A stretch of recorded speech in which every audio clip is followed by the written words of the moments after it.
Hello students, कैसे हैं आप लोग? एंड डेफिनेटली एज एक्सपेक्टेड आप लोग अच्छे होंगे। एंड ज़्यादा बातें ना करते हुए हम अपने टॉपिक को ही कंटिन्यू रखते हैं।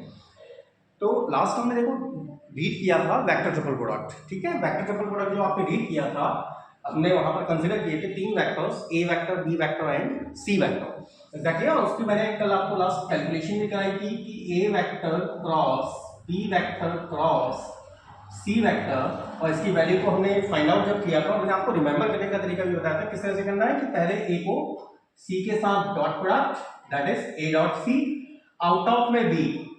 मैं दोबारा रिपीट कर रहा हूं, here neither here is a dot nor here is a cross, minus A dot B and out of C. लेकिन जैसे हमारा स्केलर ट्रिपल प्रोडक्ट था, स्केलर ट्रिपल प्रोडक्ट एक मीनिंग को रिप्रेजेंट कर रहा था। वो बेसिकली क्या बता रहा था आपको, एक रेक्टेंगुलर पैराबोलाइड या फिर हम क्यूबॉइड या फिर क्यूब शेप पे जब हम किसी भी वॉल्यूम की बात कर, किसी भी एरिया या शेप की बात कर रहे थे, तो उस शेप के वॉल्यूम को वो इंडिकेट कर रहा था। तो यहाँ पर लाइकवाइज वेक्टर ट्रिपल प्रोडक्ट मतलब ये क्वांटिटी मुझे क्या इंडिकेट क्या करती है और मेरे लिए कहाँ यूजफुल है, क्योंकि देखो अभी हम इसे फिजिक्स में पढ़ रहे हैं, नॉट इन मैथमेटिक्स। तो जब हम इसे फिजिक्स में पढ़ रहे हैं then definitely it must be useful in physics, इसका फिजिक्स में यूज भी होगा। तो कहां पर मेरे लिए यूजफुल है, ठीक है। तो इस चीज को थोड़ा सा एक बार सही से समझिए। देखिए यहां पर मेरे पास तीन वेक्टर्स थे, ए वेक्टर, बी वेक्टर और सी वेक्टर, और इसलिए मैंने ऊपर से मेन हेडिंग में डाला भी है कि geometrical and physical interpretation of vector triple product. Is that clear? तो आपको पहले, इससे पहले जो मैंने यहां पर ये लाइन लिखी है, आपको इससे पहले एक लाइन लिखनी पड़ेगी, क्या? Let if A vector, B vector and C vector are any three vectors, then their vector triple product is given by this one. Then after we will start with the geometrical interpretation, then after we will explain about the physical interpretation. ठीक है? तो geometrically पहले मैं इसको geometrically आपको explain कर रहा हूं कि ज्योमेट्रिकली ये क्या चीज आपको एक्सप्लेन कर रहा है या ज्योमेट्रिकली इसकी मीनिंग क्या है। अच्छा देखिए, यहां पर अगर हम जब A cross B cross C की बात करें तो यहां पर मेरा जो B क्रॉस C है ये बेसिकली एरिया वेक्टर को रिप्रेजेंट कर रहा था।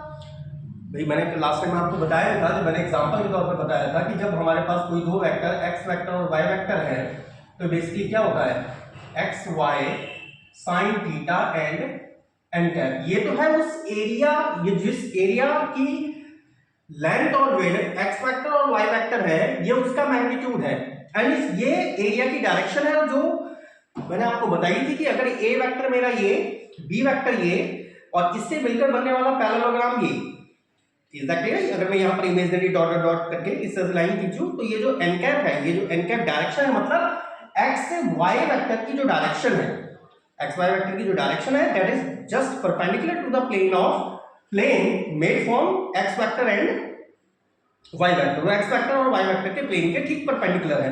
मतलब यहां पर जो बी क्रॉस सी मेरा टर्म है, बी क्रॉस सी टर्म किस बात को इंडिकेट कर रहा है, एरिया को रिप्रेजेंट कर रहा है, किसी पैरेललोग्राम के एरिया को रिप्रेजेंट करने वाला एक फैक्टर है। तो अगर मैं थ्री डायमेंशनल वे में कंसीडर करूं, देखिए ग्राफ, क्योंकि हमारा बोर्ड जो है टू डायमेंशनल है, तो लेकिन मैं उसको हाथ से कोशिश करूंगा कि आपको प्रॉपर उस चीज में एक्सप्लेन हो पाए, इसे समझिएगा थोड़ा सा। मैं मान के चलूंगा मेरे पास 3 डायमेंशन है,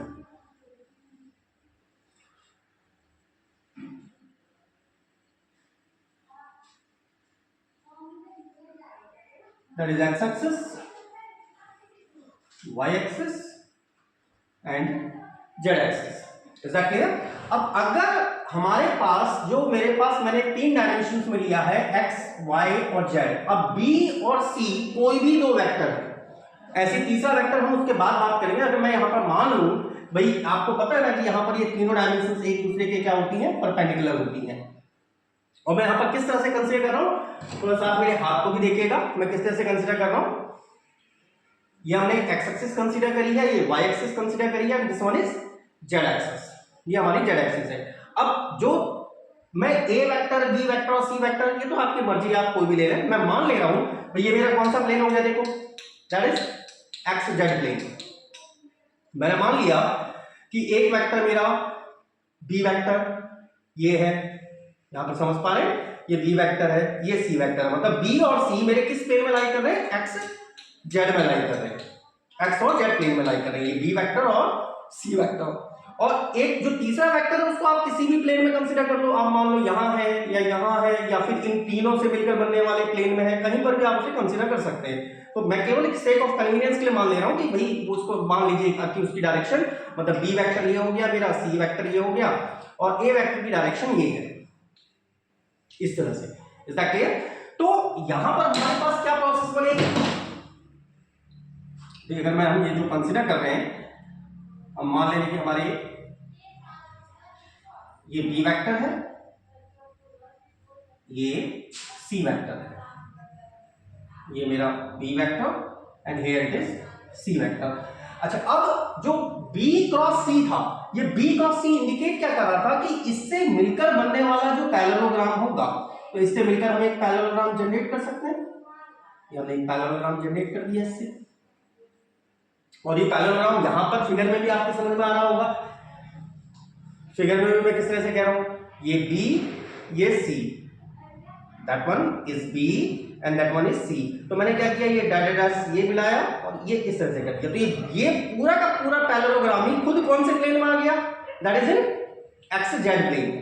तो इसका मतलब अगर मैं बी क्रॉस सी निकाल रहा हूं, इसका मतलब इसका अगर मैं एरिया निकालूं तो उसका अगर उसका मैग्नीट्यूड बीसी साइन थीटा होगा। थीटा यहां पर हम मान के चल रहे हैं कि इनके बीच का एंगल है, अगर हम ये मान लें कि इनके बीच का एंगल थीटा है, तो BC ये B था ये C था और हमने पैरेललोग्राम इस तरह से जनरेट किया। तो पूरा का पूरा पैरेललोग्राम तो मेरा XZ प्लेन में लाई कर रहा है, XZ प्लेन में, और मतलब BC sin थीटा तो हो गया इस पैरेललोग्राम का एक्चुअल वॉल्यूम, एक्चुअल एरिया जो उसका मैग्नीट्यूड है। लेकिन उसकी डायरेक्शन मतलब इस B क्रॉस C की डायरेक्शन कहां जा रही है, इस B क्रॉस C की डायरेक्शन जा रही है मेरी किसके अलॉन्ग, ठीक इसके परपेंडिकुलर। तो XZ जो मेरा प्लेन है, XZ प्लेन के परपेंडिकुलर कौन सा प्लेन हो गया आपका, एक्शन प्लेन के परपेंडिकुलर लाइन कौन सी है मेरी, यहां पर देखो y axis. Is that clear? तो इसका मतलब इसकी जो डायरेक्शन है, ये b क्रॉस c की जो डायरेक्शन है वो बेसिकली कौन सी उसमें आ रही है, it is in D, third one direction. मान लीजिए ये डायरेक्शन आपकी जो इसकी डायरेक्शन थी एन कैप, ये एन कैप इस डायरेक्शन में गया, ये डायरेक्शन है किसकी, b vector cross c vector की। मतलब मेरा जो b vector cross c vector है वो इस दिशा में होगा। मतलब आप इसको चाहो तो ऐसा मान लो कि एन कैप तो उस दिशा में हो गया है, हम बात वही चीज कर रहे हैं, मतलब बी क्रॉस सी की डायरेक्शन मेरी ये है, ये बी क्रॉस सी की डायरेक्शन है,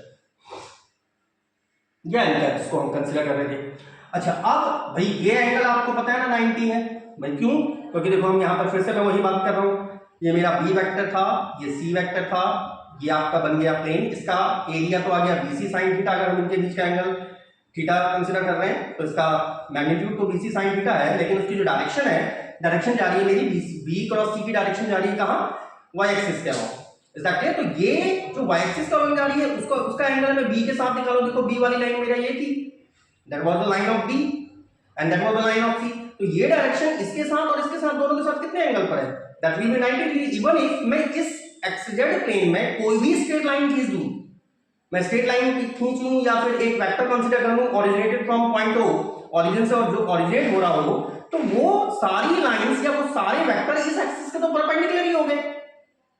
सारी बात क्लियर? तो ये एंगल आपका 90 डिग्री है, ये एंगल मैंने इसलिए आपको कहा था स्टार्टिंग में कि ये मेरा बोर्ड 2 डायमेंशन है, ये एंगल 90 है, ये एंगल 90 है। अब भाई ये वाला टर्म तो मुझे किसको बता रहा था, एरिया वेक्टर को रिप्रेजेंट कर रहा था। नेक्स्ट हमारे पास एक वेक्टर और है, दैट इज ए वेक्टर, और ए वेक्टर को जो मैं स्टार्टिंग में आपसे कह रहा था, अगर मैं मान लूं ये हमने कंसीडर कर लिया ए वेक्टर है। अब आपको क्या करना है भाई, ये जो बी क्रॉस सी था इसको मान लीजिए, मैं मान ले रहा हूं डी वेक्टर है से, क्योंकि दो वेक्टरों का क्रॉस प्रोडक्ट है, दो वेक्टरों का cross product again D vector होगा। अब आपको यहां पर इसका मतलब जो ए क्रॉस बी क्रॉस सी है, इसी को आप क्या लिख रहे हैं, ए क्रॉस डी। फिर से देखो ये एरिया वेक्टर आने लग गया भाई, ए वेक्टर और ये डी वेक्टर, इसका मतलब यहां पर इनसे मिलकर बनने वाले प्लेन के परपेंडिकुलर, तो इनसे मिलकर बनने वाला प्लेन का परपेंडिकुलर आपका कहां जाएगा। अब इसको पहले हाथ से समझो, फिर से हाथ से समझिए इसे, ये दैट वाज ए वेक्टर, ये बी वेक्टर था, ये सी वेक्टर था, बी सी वेक्टर की डायरेक्शन आ गई थी ये वाली, ये ए वेक्टर है। अब यहां पर अगर मैं पैरेललोग्राम बनाता हूं, ये ए वेक्टर और ये डी वेक्टर को लेके अगर हम पैरेललोग्राम एक जनरेट करते हैं, ये जो डी वेक्टर है और ये जो ए वेक्टर है, इसको लेके अगर हम एक पैरेललोग्राम जनरेट कर दें, इस तरह से मैं डॉटेड लाइन खींचूं और इस तरह से अगर मैं हम यहाँ डॉटेड लाइन यहाँ पर फिगर में देखिए कि ये आपकी एक्स एक्सिस है, ये जेड एक्सिस है, ये वाई एक्सिस है। बी सी तो ये थी, ये आपका क्या था बी क्रॉस सी, ए वेक्टर ये है, ये बी क्रॉस सी आपका बी वेक्टर के ऊपर परपेंडिकुलर, सी वेक्टर के ऊपर परपेंडिकुलर, और बी और सी के बीच का एंगल था हमारा दैट इज थीटा। अब ए के साथ अगर मैं इसका ये डी वेक्टर है, ए के साथ ले रहा हूं इस तरह से, तो मुझे पैरेललोग्राम इस तरह से जनरेट करना पड़ेगा। अब इसकी जो डायरेक्शन जाएगी वो कहां गई, देखो फिर से ऐसे, तो ये ए वेक्टर है, ये डी वेक्टर है, तो पैरेललोग्राम क्या बनेगा, ये करेक्ट, ये पैरेललोग्राम मेरा क्या बन जाएगा, ये वाला पैरेललोग्राम बन गया। ये वाला अगर पैरेललोग्राम बन गया तो इस पैरेललोग्राम के ठीक परपेंडिकुलर ये देखो किसके पैरेलल जा रहा है, ये जा रहा है मेरा खुद किसमें, एक्स जेड प्लेन में, एक्स जेड प्लेन में ही तो जा रहा है। सारी बात क्लियर, ये कौन से प्लेन में चले जा रहा है मेरा, एक्स जेड प्लेन में इंडिकेट हो जा रहा है। मतलब अगर हम यहां पर फिर से अगर हम ये पैरेललोग्राम खींचे, ड्रॉ करें, इस तरह से पैरेललोग्राम अगर मैं ड्रॉ करूं तो इसका जो रिजल्टेंट होगा वो रिजल्टेंट खुद किस डायरेक्शन में आ जाएगा, वो रिजल्टेंट खुद आ जाएगा किसमें, यहां इस एक्स जेड प्लेन में। तो ये मैं मान ले रहा हूं ये है मेरा, ये था बी वेक्टर। तो ये वाला जो डायरेक्शन आई आपकी, जो अब जो नई डायरेक्शन ये वाली आई, ये किसकी डायरेक्शन आ गई, ये आ गई आपकी ए क्रॉस डी की डायरेक्शन। मतलब ये ए क्रॉस डी खुद कौन से प्लेन में लाई कर रहा है, एक्स जेड प्लेन में लाई कर रहा है। अच्छा, अब यहां पर थोड़ा सा आप एक चीज सोचिए, अगर मैं इस वेक्टर को, ये जो ए वेक्टर है, अगर मैं इस ए वेक्टर को थोड़ा सा भी इधर शिफ्ट करूं, क्यों, क्योंकि ये जो डी, ये जो एंगल है, ये वाला जो एंगल है, ये एंगल, ये हमेशा कितना होना चाहिए 90, क्योंकि मैंने आपको क्या कहा था भाई, इसके परपेंडिकुलर जाएगा तो ऐसे जाएगा, क्योंकि हमारा भाई ये एक्स एक्सिस, ये वाई एक्सिस, ये जेड एक्सिस की इसी प्लेन में तो थे आपके बी और सी, इज दैट क्लियर। तो ये जो हमारा जो रिजल्टेंट आया इसी प्लेन में आया कहीं, क्लियर। तो ये इसके साथ ये वाले भाई, अगर ये ए क्रॉस डी है, ये इसके साथ भी 90 डिग्री, इसके साथ भी 90 डिग्री बनाया एंगल, तो ये एंगल भी 90 होना चाहिए और ये एंगल भी, ये तो ऑटोमेटिकली 90 होगा, क्योंकि एक्स वाई जेड प्लेन के तो परपेंडिकुलर ही था B cross C, X Y Z के, X Y X Z plane के ही तो परपेंडिकुलर क्या था मेरा बी क्रॉस सी, तो ये तो परपेंडिकुलर है इसके साथ, ये भी 90 होना चाहिए। अब अगर मैं इस वेक्टर को थोड़ा सा अगर मैं खसका के इधर को खसकाने की कोशिश करूं, इसको नीचे नीचे डाउनवर्ड लाने की कोशिश करूं, तो ऑटोमेटिकली देखो ये इधर को शिफ्ट होना शुरू हो जाएगा। आप देखो क्यों, और ये इधर को शिफ्ट क्यों हुआ, क्योंकि मैं ये एंगल देखो यहाँ पर क्या कर रहा हूँ, डिक्रीज करने की कोशिश कर रहा हूँ। इस लाइन को पकड़ के अगर मैं डाउनवर्ड लेके आ रहा हूं तो definitely this angle will be decreased, ऐसे तो ये एंगल डिक्रीज होगा, इसका मतलब ये शिफ्ट करने लग जाएगा। मतलब जो ए क्रॉस डी है, जो ए क्रॉस डी की डायरेक्शन है, डायरेक्शन और इसका मैग्नीट्यूड दोनों किससे इन्फ्लुएंस हो रहा है, ए वेक्टर से इन्फ्लुएंस हो रहा है। हमारी बात clear, both are influencing by A vector. तो यहां पर इसके ज्योमेट्रिकल इंटरप्रिटेशन में आप क्या लिखेंगे, फर्स्ट ऑफ ऑल तो आपको ये फिगर जनरेट करना है, तो पहले इतना सा दिखा दीजिए, हाँ it is no need to be indicated, यहां पर इंडिकेट करने की जरूरत है। और मैंने आपको क्या बताया था, आप स्टार्टिंग में क्या लिखिए, let we have any three vectors A vector B vector and C vector, then their vector triple product is given by this line, then draw this figure. और जितना मैंने एक्सप्लेन किया उसको फिर हम लैंग्वेज में लिखा रहे हैं, तब तक इसको कर लीजिए। तो कॉपी कर लिया होगा, मैंने सेल्स रेस्ट ऑफ तो इरेज कर दिया, केवल फिगर रिमेन रखा हुआ है। अच्छा, तो अब जो मैं आपसे कहता कि इसके ज्योमेट्रिकल इंटरप्रिटेशन में, तो मैंने आपको जो जो चीजें बताई थी, पहली चीज क्या बताई थी कि ये बी क्रॉस सी किस चीज को रिप्रेजेंट करता है, B cross C represents the area of a parallelogram whose direction is, एक ऐसे पैरेललोग्राम के एरिया को रिप्रेजेंट कर रहा है जिसकी डायरेक्शन क्या थी, ठीक उसके परपेंडिकुलर, क्योंकि हमारा जो बी क्रॉस सी था, ये एक्स एक्सिस थी, ये जेड एक्सिस थी, बी क्रॉस सी ये था, बी वेक्टर था, ये सी वेक्टर था, तो इससे मिलकर बनने वाला पैरेललोग्राम ये हो गया था हमारे पास, इससे मिलकर बनने वाला पैरेललोग्राम ये, और इसके ठीक परपेंडिकुलर मतलब कौन सी एक्सिस के अलोंग, वाई एक्सिस के अलोंग, यही थी हमारी डायरेक्शन ऑफ बी क्रॉस सी। तो ये पहली चीज तो वो चीज लिखिए कि पहला first point, the term B cross C represents area of parallelogram formed by B vector and C vector whose direction is perpendicular to the plane of parallelogram.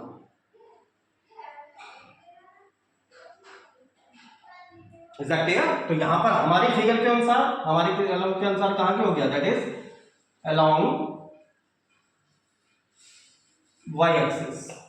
Is that clear? तो ये हमारा किसके अलॉन्ग हो गया, direction b cross c की direction क्या हो गई थी, along y axis. Second point क्या था, सेकंड पॉइंट पर जब हमने a के साथ इसका क्रॉस प्रोडक्ट किया तो फिर से इसने एक पैरेललोग्राम जनरेट किया जिसकी डायरेक्शन क्या आ गई थी भाई, a जब इस a वेक्टर ने और इस b क्रॉस c ने जो पैरेललोग्राम ये जनरेट किया था इस तरह से, ये था a vector. Is that clear? इस तरह से मैंने देखो ये a वेक्टर बनाया है, तो आपका पैरेललोग्राम ये बन गया था. ये समझ में आ रहा है?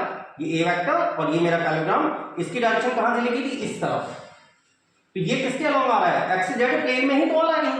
एग्जैक्टली. तो इसको एक्स जेड प्लेन में मैंने इसकी डायरेक्शन यहां रिप्रेजेंट कर दी है. तो इसका मतलब सेकंड पॉइंट में आ गया, thus the term a cross b cross c, that is a cross b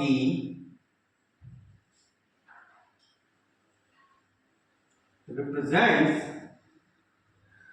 ये क्या रिप्रेजेंट कर रहा है, the area of parallelogram formed by vectors a vector and b cross c vector. ये a वेक्टर और b क्रॉस c ही मेरा d है. आप चाहे तो a vector and d vector लिख सकते हैं. इनके फॉर्म द्वारा एरिया को रिप्रेजेंट कर रहा है. whose direction is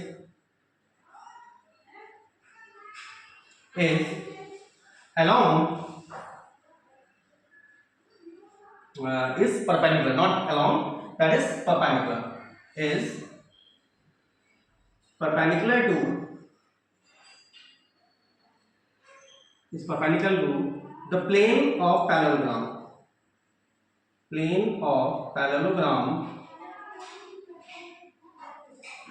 and must be in कौन से प्लेन में आ गई थी, एक्स जेड प्लेन. और एक्स जेड प्लेन में ही मेरे बी वेक्टर और सी वेक्टर थे. मतलब जो A vector cross B vector cross C vector जो है, इसकी जो नेट डायरेक्शन होती है वो डायरेक्शन किस में लाई करती है, वो डायरेक्शन लाई करती है जिस प्लेन में बी और सी लाई कर रहे हैं. तो आप इसको इस तरह से लिख सकते हैं कि that the direction of A cross B cross C will lie in the plane in which both B and C are lying. Exactly. जिसमें दोनों बी और सी भी आपके क्या कर रहे हैं, लाई कर रहे हैं. और मैंने जो आपको थर्ड टाइम समझाया था कि अगर मैं ए वेक्टर को थोड़ा सा, क्योंकि ये एंगल तो हमेशा 90 रहेगा, this angle will always remain 90, ये तो हमेशा 90 ही है. इस एंगल को मुझे हमेशा 90 मेंटेन रखना है. इस एंगल को 90 मेंटेन रखना है. क्यों? क्योंकि भाई मैंने जो आपको बताया था कि ये जो मेरा पैरेललोग्राम बन रहा है, इस तरह से यहाँ पर जो पैरेललोग्राम जनरेट हो रहा है, इसकी डायरेक्शन इस तरफ को आ गई थी. इसकी डायरेक्शन, ये पैरेललोग्राम की डायरेक्शन इसी प्लेन में आ गई थी. आपके कौन से प्लेन में, एक्स जेड प्लेन में. एग्जैक्टली. अब ये एंगल तो हमेशा 90, ये वाला तो 90 होगा ही. क्यों? क्योंकि ये y एक्सिस है. y एक्सिस तो हमेशा एक्स जेड प्लेन के परपेंडिकुलर होती है, क्योंकि ये मेरा जो नेट डायरेक्शन आ रही है वो इसमें आ रही है, इस तरह से आ रही है. एग्जैक्टली. तो इसको मेंटेन रखने पे अगर मैं इसको नीचे ला रहा हूं तो ये डेफिनेटली आपका थोड़ा शिफ्ट करेगा ताकि वो एंगल मेंटेन रखे. इसका मतलब जो डायरेक्शन है a क्रॉस d की जो डायरेक्शन है और इसका जो मैग्नीट्यूड है वो किससे इन्फ्लुएंस हो रहा है, that will be influenced by the direction and magnitude of a vector. तो तीसरे पॉइंट में आप क्या लिख सकते हैं, the magnitude and direction of A cross B cross C is always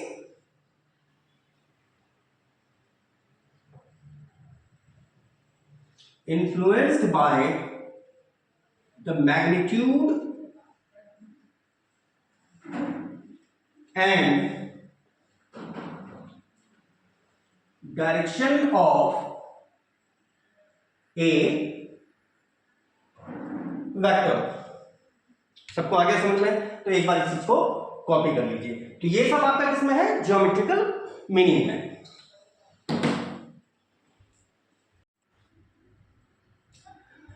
तो आप लोगों ने कॉपी कर लिया होगा। अब आ जाते हैं इसका थोड़ा फिजिकल मीनिंग में कि हमारा फिजिकल क्या है। ठीक है ना? तो हमने ज्योमेट्रिकल साइंस में समझा दिया कि हाँ भाई बेसिकली जो ए वेक्टर की डायरेक्शन और उसका जो मैग्नीट्यूड है वही ए क्रॉस बी क्रॉस सी की डायरेक्शन और उसके मैग्नीट्यूड को डिसाइड करता है। सारी बात क्लियर? अब सेकंड हम फिजिकल सेंस में इसका कहां यूज है। देखिए पहली चीज तो भाई कई सेक्टर्स में, नंबर ऑफ सेक्टर्स, आगे आने वाले टॉपिक्स में हम उन फील्ड्स में भी जाएंगे और जो कुछ आपने इंटरमीडिएट में भी पढ़े हैं। यूजेज इन फिजिकल साइंस या फिजिकल इंटरप्रिटेशन लिख दीजिए, फिजिकल इंटरप्रिटेशन या physical significance.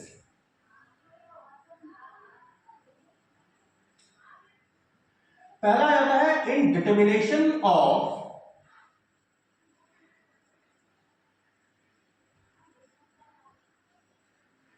Torque and momentum.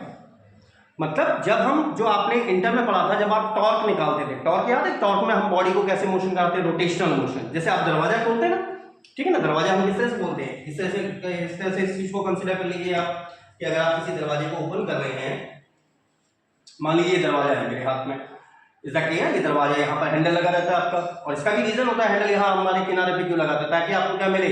Come force में मैक्सिमम टॉर्क अप्लाई हो सके। क्योंकि ये आर जितनी दूरी होगी, आर ये आर होती है, हैंडल आपका यहाँ लगा रहता है, आप क्या करते हो? फोर्स ऐसे लगाते हो, परपेंडिकुलर फोर्स लगाते हो, R cross F, that is torque. Is that clear? तो जब हम मतलब, और ये घूमता कैसे? ऐसे। अब मान लीजिए यहाँ पर दीवार ही पूरा क्या कर देता?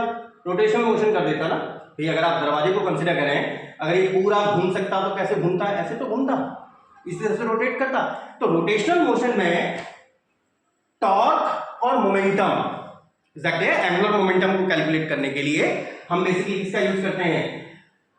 स्केलर टोटल प्रोडक्ट का यूज किया जाता है। साथ में अगर मेरे पास कई नंबर ऑफ चार्जेस हैं, ठीक है ना, इलेक्ट्रोमैग्नेटिज्म की अगर हम बात करें, इन electromagnetism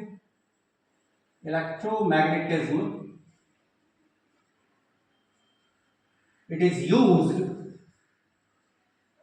to determine electric and magnetic field, and also for the determination of force acting among various charges। आपको रटना नहीं है ये चीजें, फर्स्ट ऑफ ऑल कह रहा हूं, कोई चीज अगर मेरे द्वारा लिखी गई कोई भी लाइन आपको समझ में नहीं आती है तो आप उससे डायरेक्टली दोबारा भी पूछ सकते हैं कि हाँ भाई सर ऐसा कैसे हुआ। अब मैंने देखो इस चीज को समझा के दे रहा हूं आपको। इलेक्ट्रोमैग्नेटिज्म आपने इंटर में पढ़ी है, बट अलग इन स्लाइड साइंस पढ़ी है, बट इन ग्रेजुएशन लेवल यहाँ पर आप थोड़ा सा ब्रॉड सेंस में चीज को रीड करेंगे, बट अभी आप right now reading in mechanics, इसमें मैं आपका स्लाइड आइडिया आपको दे रहा हूँ। जैसे आपने चार्ज पार्टिकल्स को इंटर में रीड किए थे, अब मान लीजिए मेरे पास कई combination of number of charges हैं, कई combination of number of charges हैं थ्री डायमेंशनल स्पेस में। ये मेरा थ्री डायमेंशनल स्पेस, एक चार्ज Q1 यहाँ रखा हुआ है, एक चार्ज Q2 यहाँ रखा हुआ है, एक चार्ज Q3 यहाँ रखा हुआ है, एक चार्ज Q4 यहाँ रखा हुआ है, Q5, Q6, Qn। अब भाई यहाँ पर अगर मैं इनको सारे पॉजिटिव या सारे नेगेटिव, कुछ पॉजिटिव कुछ नेगेटिव अगर कंसीडर करके चलूं, भाई अगर मैं मान लूं कि ये पॉजिटिव चार्ज था, ये नेगेटिव चार्ज था, ये भी पॉजिटिव था, ये पॉजिटिव था, ये नेगेटिव था, ये पॉजिटिव, ये पॉजिटिव, तो अपने आप ही देखो इन दोनों के बीच जो फोर्स लगेगा ये कैसा फोर्स होगा? रिपल्सिव फोर्स होगा, क्योंकि भाई Qn चार्ज इसको क्या करेगा? यहां पर force applied by n at 1 ये ऊपर की तरफ फेंकेगा इसे, ये Q1 चार्ज इसको कहां की तरफ बैक फोर्स लगाने की कोशिश करेगा, force applied bye 1 on n, ये भी पॉजिटिव है, ये इस पर एक फोर्स लगा रहा है, ये वाला कौन सा चार्ज है? 6, force applied bye 6 on n, ये इसको इधर को फोर्स लगा रहा है, ये वाला भी पॉजिटिव, ये n चार्ज इसको यहां की तरफ धकेलने की कोशिश करेगा, that is force applied by n on 6। लेकिन ये दोनों क्या है, देखो ये एक पॉजिटिव एक नेगेटिव है, ये पॉजिटिव नेगेटिव, इसका मतलब they both will attract one another. ये वाला चार्ज इसको अपनी तरफ खींचेगा, ये इसको अपनी तरफ खींच रहा है, किस फोर्स से खींचेगा, force applied bye 6 applied by 5 on 6, और ये वाला इसको अपनी तरफ खींचेगा, force applied bye 5 on 6, force applied bye 5 on 6 and force applied bye 6 on 5। ऐसे इन दोनों चार्जेस के बीच भी काम करेगा, इन दोनों चार्जेस के। तो यहां पर आपके देखो जो फोर्सेज है, जो हमारी फोर्सेस की डायरेक्शन है, फोर्स बेसिकली कैसी क्वांटिटी है, वेक्टर क्वांटिटी है। तो आपके पास कितने वेक्टर है भाई, एक ए वेक्टर इधर को जा रहा है, बी वेक्टर इधर को जा रहा है, सी वेक्टर इधर को जा रहा है, डी वेक्टर इधर को जा रहा है, ई वेक्टर कोई इधर रैंडम मोशन कर रहे हैं, मतलब we have multiple number of vectors over there, हमारे पास नंबर ऑफ मल्टीपल वेक्टर्स हैं।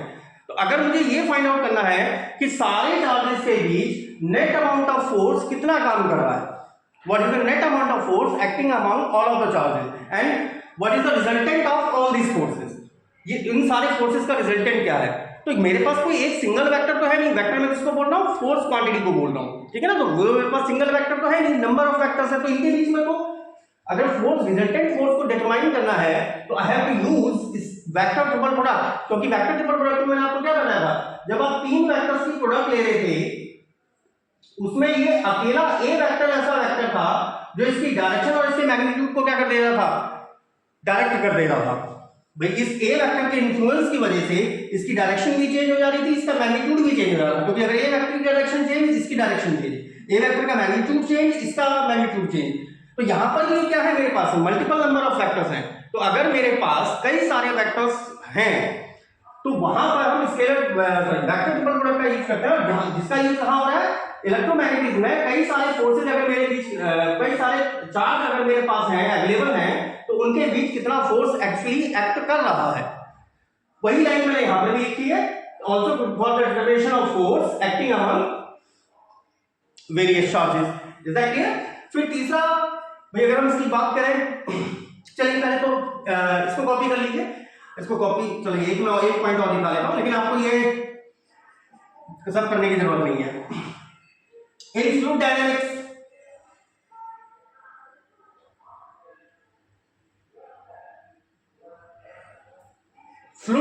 में भी इसका प्रयोग होता है, लेकिन फ्लूइड डायनामिक्स या आपके ग्रेजुएट लेवल पे आई थिंक सो नहीं है, अगर होगा तो डेफिनेटली मैं इसको डिफाइन करूंगा। लेकिन fluid dynamics basically master degree students के लिए यूज की जाती है।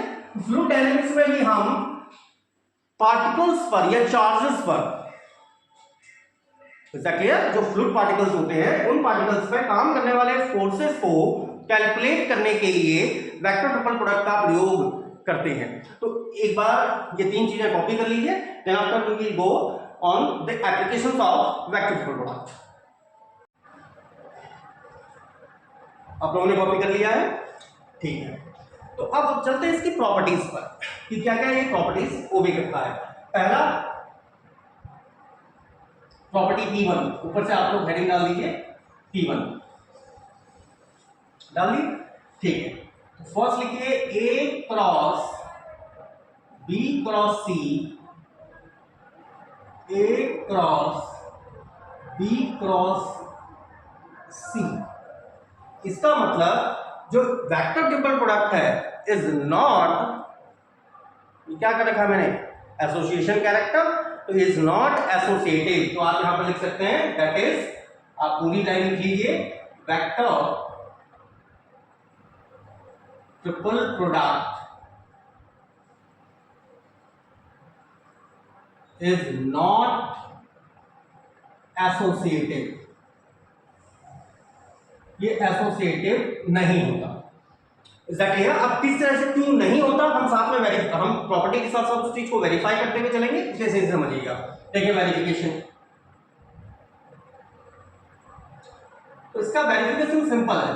पहली चीज तो क्या भाई, एक बार आप इसका लेफ्ट हैंड साइड सॉल्व कर लीजिए, that is A cross B cross C. अच्छा मैंने कल आपको इसको ओपन करना मैंने बताया भी था, फर्स्ट ए की सी के साथ, that is A dot C and out of D minus A dot D out of C, it is alpha 1। सबको आगे क्लियर? आरएचएस, आरएचएस आपको दिया है A cross B cross C. अच्छा ये ए क्रॉस बी एक वेक्टर क्वांटिटी ही है, वेक्टर को वेक्टर से मल्टीप्लाई कर दे तो भी एक वेक्टर है। तो आपने जो इंटरमीडिएट किया था कि जो वेक्टर, अगर मैं कोई दो वेक्टर है एक्स वेक्टर और वाई वेक्टर, अगर इनकी क्रॉस प्रोडक्ट कर रहा हूं, अगर मैं इनको चेंज कर दूं, इनकी पोजीशन चेंज कर दूं, तो आगे से क्या आ जाता है माइनस साइन। और ये मैंने सेशन फर्स्ट में इस चीज को वेरीफाई करके भी दिखाया था। क्यों? क्योंकि अगर मैं इसके एंगल को एंटी क्लॉकवाइज नाप रहा हूं तो ये एंगल मतलब x का y के साथ अगर मैं एंगल नाप रहा हूं दैट इज थीटा, तो y का x के साथ नापूंगा तो जो मैं एंटी क्लॉक नापना था वो क्लॉकवाइज हो जाएगा and that will become minus theta. अरे बात क्लियर? तो वो माइनस थीटा की वजह से उसकी डायरेक्शन क्या हो जाती है, जो भाई x, ये अगर x एक्सिस ये y एक्सिस, तो x y अभी है तो वो भी अभी भी पैरेललोग्राफी जनरेट होगा। लेकिन अगर इसकी डायरेक्शन आपका एन कैप है तो उसकी डायरेक्शन क्या हो जाती है, नीचे डाउनवर्ड डायरेक्शन में माइनस का एन कैप। तो इसका मतलब आप इसको भाई अगर मैं इसको यहां पर रीनेम कर दूं, मैं मान ले रहा हूं डी क्रॉस सी, यहां पर इसको सिंस करके लिख देना, और यहां पर वेयर मैंने डी वेक्टर किसको नाम दिया हुआ है, क्योंकि दो वेक्टरों की क्रॉस प्रोडक्ट है ए क्रॉस बी। अच्छा डी क्रॉस सी को आप क्या लिख सकते हैं, माइनस का C cross D, it is minus C cross D की वैल्यू थी मेरे पास ए क्रॉस बी। अब तो आपके सेम प्रोसेस आ गई, सेम ऐसी वाली, तो सी की पहले बी के साथ आउट ऑफ ए, सी की ए के साथ आउट ऑफ डी। तो माइनस साइन को अंडरस्टैंड कर दी, तो माइनस माइनस जो मेरा पॉजिटिव आ जाएगा, पॉजिटिव आ जाएगा कौन सा, A dot C dot A dot C बराबर होता है एक्स डॉट वाई बराबर वाई डॉट एक्स। क्यों? क्योंकि वो हमको कैसा देता है, एक स्केलर क्वांटिटी देता है। स्केलर क्वांटिटी में कोई डायरेक्शन का रूल नहीं होता, इसलिए वो नेगेटिव नहीं होती। तो A dot C out of B minus B dot C out of A and that is alpha 2। तो आप अपने आप ही देखो यहां पर भाई जो a dot C out of b, a dot C out of b बिल्कुल सही आ रहा है, first one is matching exactly. लेकिन सेकंड वन में देखो यहां क्या है, a डॉट b है और यहां क्या है b डॉट c। तो from alpha 1 and alpha 2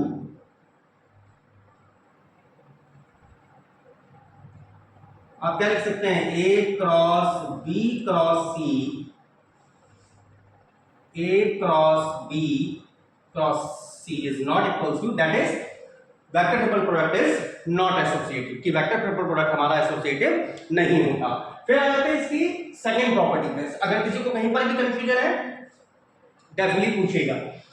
second आ जाती है इसकी प्रॉपर्टी P2। P2 आ जाती है आपका एग्जाम में भी जनरली पूछी जाती है कि दैट वेरीफाई जैकोबी प्रॉपर्टी या Jacobi identity for vector triple product. Jacobi identity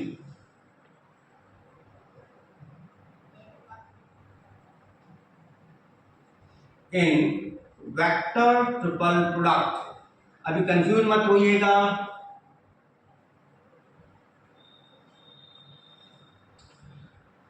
that is इसका मीनिंग क्या है, जैकोबी आइडेंटिटी का मीनिंग क्या है। इसका मीनिंग होता है A cross B cross C plus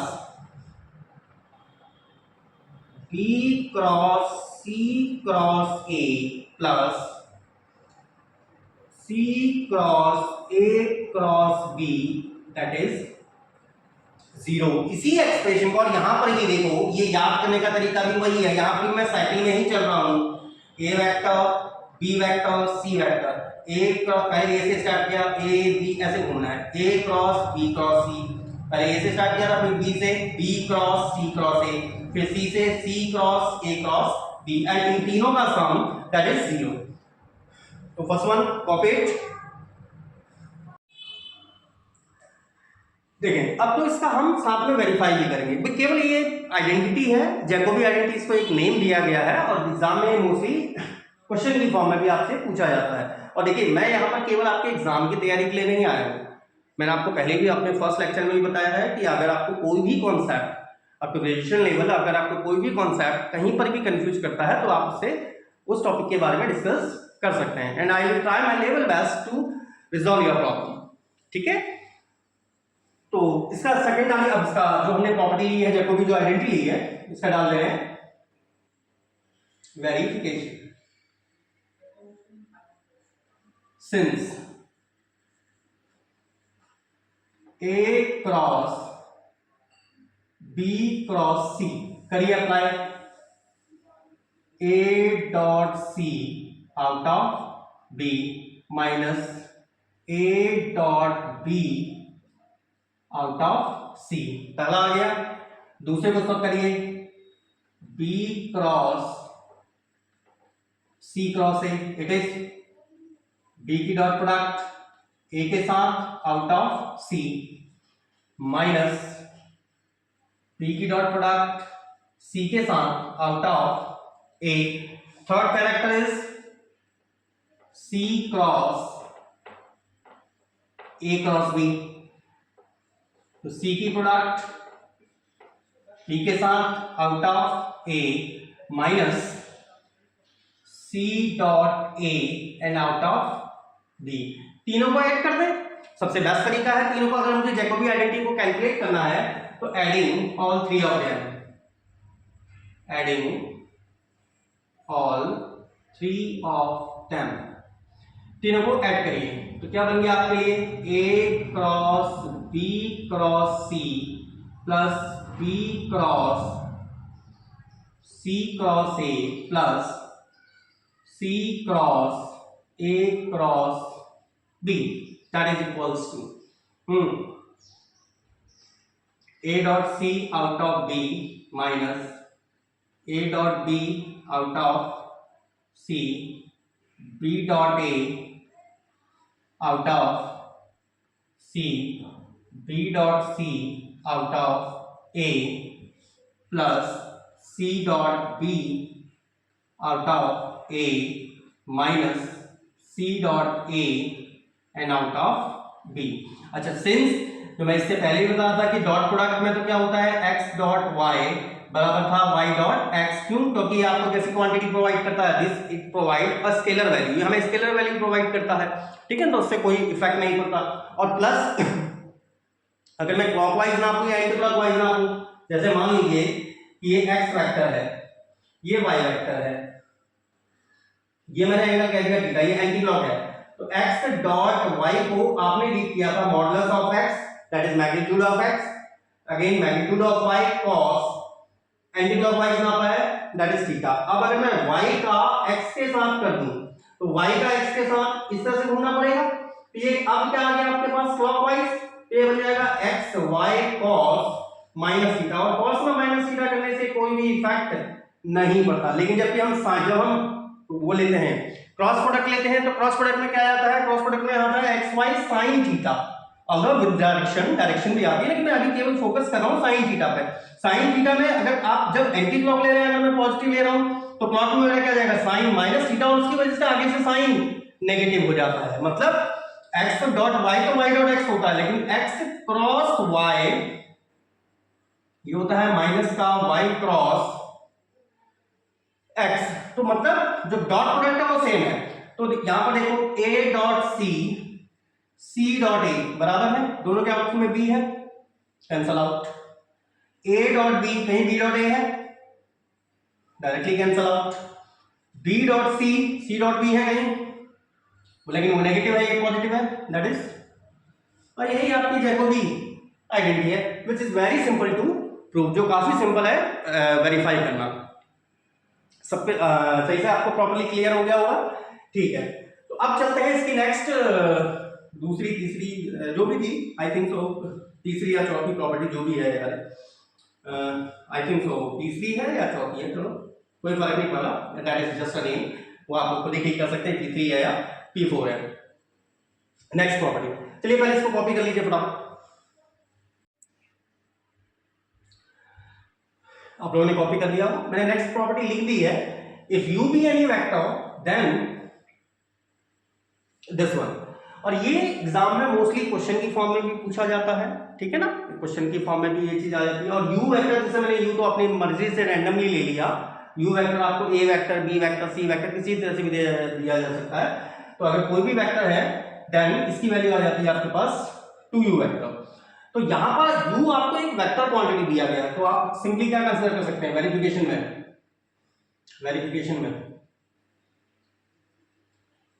late मैं मान ले रहा हूं u वेक्टर बराबर, जो स्टार्टिंग से करते हुए आए हम, uxi, ux means u vector का x एक्सिस के अलॉन्ग कंपोनेंट, uij, uzk। ऐसा क्या, तीनों को 1 बाय 1 सॉल्व करिए। 10 i cross u cross i, पहले तो ट्रिपल प्रोडक्ट की प्रॉपर्टी लगाओ, i की i के साथ, that is i dot i out of आ गया u वेक्टर, माइनस फिर i का u के साथ i डॉट u, और आउट ऑफ में आ गया ओनली i डॉट i, इससे पहले ही बता चुका हूं, i डॉट i की वैल्यू हमारी क्या होती है, that is u minus i dot u। i dot u अगर मुझे फाइंड आउट करना है, ऐसा क्लियर, तो i डॉट u अगर मुझे फाइंड आउट करना है तो यहां पर u के साथ i की डॉट प्रोडक्ट करके देखो, मैं इसको नीचे रफ वर्क में ले रहा हूं, u वेक्टर या i vector dot u vector, that is i vector dot uxi plus uij plus uzk। अगर मैं i की इसके साथ करूंगा, i कैप की i कैप के साथ करूंगा तो आएगा 1, लेकिन i की जैसे ही डॉट प्रोडक्ट j के साथ होगी दैट विल बी 0, i की जैसे ही k के साथ डॉट प्रोडक्ट होगी दैट विल बी 0, इतने तक इसकी वैल्यू क्या आ गई ux। ऐसे ही मैं i की अगर j की u वेक्टर के साथ लूं तो इसके साथ पर क्या आ जाएगा j uxi uij uzk। अब यहां पर देखो j की आप i के साथ डॉट प्रोडक्ट करोगे अगेन 0, क्योंकि i की डायरेक्शन और j की डायरेक्शन के बीच 90 का एंगल होता है, एंड दैट इज 1 1 cos 90, और cos 90 that is become 0। j की j के साथ करोगे तो 1 आ जाएगा, दैट मींस ये वैल्यू आ गई uy। सिमिलरली आप किसी चीज को क्या लिख सकते हैं, आप चाहे तो इसे फेयर वर्क में निकाल सकते हैं, k डॉट u क्या वैल्यू आ जाएगी अपने आप ही बता दो u z। तो यहां पर ये बेसिकली क्या है, it is uxi, it is alpha 1। Second है आपके पास j cross u cross j, it will be again process करिए j की j के साथ, that is j dot j out of u minus j dot u out of j, j dot j again 1 u vector minus इसकी value आ गई u y j।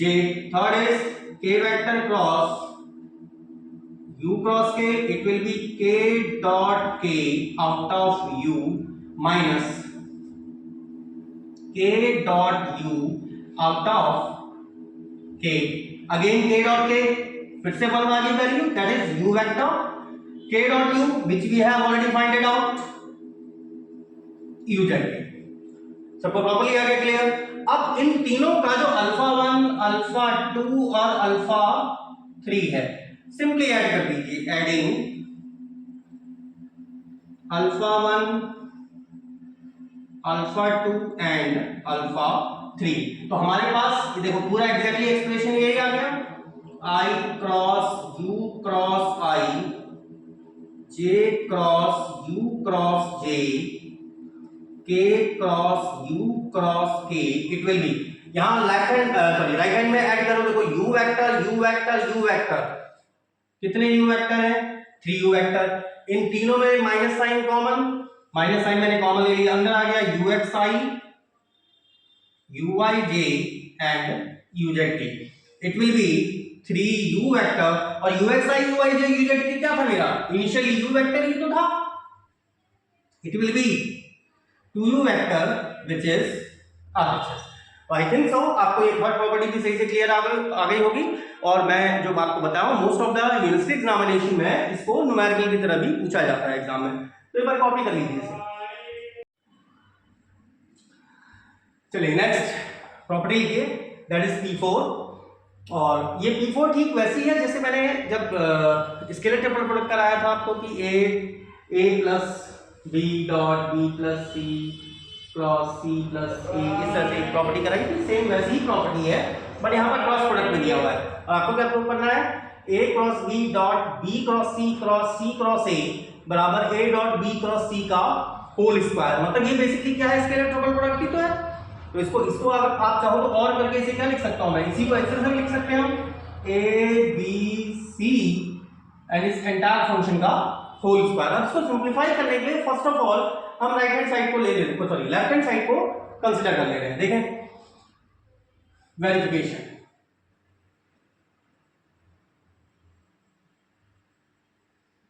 Taking LHS which is A cross B dot B cross C cross C cross A।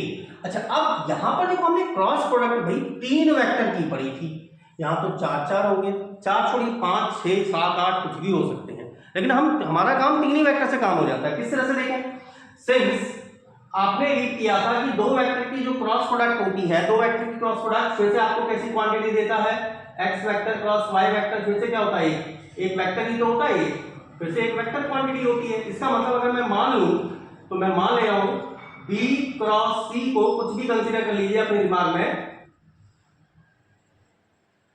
हमने consider कर लिया D vector, is that clear? तो इसको replace कर दीजिए क्योंकि हमें 3 वेक्टर का तो पता है, तो this implies that is equals to, तो ये क्या आ जाएगा, not this implies that A cross B dot, इसको हमने कंसीडर कर लिया था D vector cross C cross A। पहले हम अंदर वाले फंक्शन को ही केवल सिंप्लीफाई कर रहे हैं, that is A cross B dot, चलिए डॉट प्रोडक्ट अब फिर से वही करिए, D dot A out of C minus D dot C out of A। सबको आगे बात clear? It is A cross B in dot D की जो वैल्यू थी, अब उस D की वैल्यू प्लेस कर दीजिए, B cross C dot A, और इसके आउट ऑफ में चल रहा है C minus B cross C dot C, इसके आउट ऑफ में चल रहा है A, और एंटायर ब्रैकेट क्लोज। अच्छा, अब आपने स्केलर ट्रिपल प्रोडक्ट में एक चीज पढ़ी थी, स्केलर ट्रिपल प्रोडक्ट में आपने क्या पढ़ा था कि the position of dot and cross are interchangeable. Position of dot and cross मेरी इंटरचेंजेबल होती है। इंटरचेंजेबल कहने का मतलब, सिंस तो आप क्या लिख पा रहे थे, A dot B cross C, जिसे कि आप ABC कहते हैं,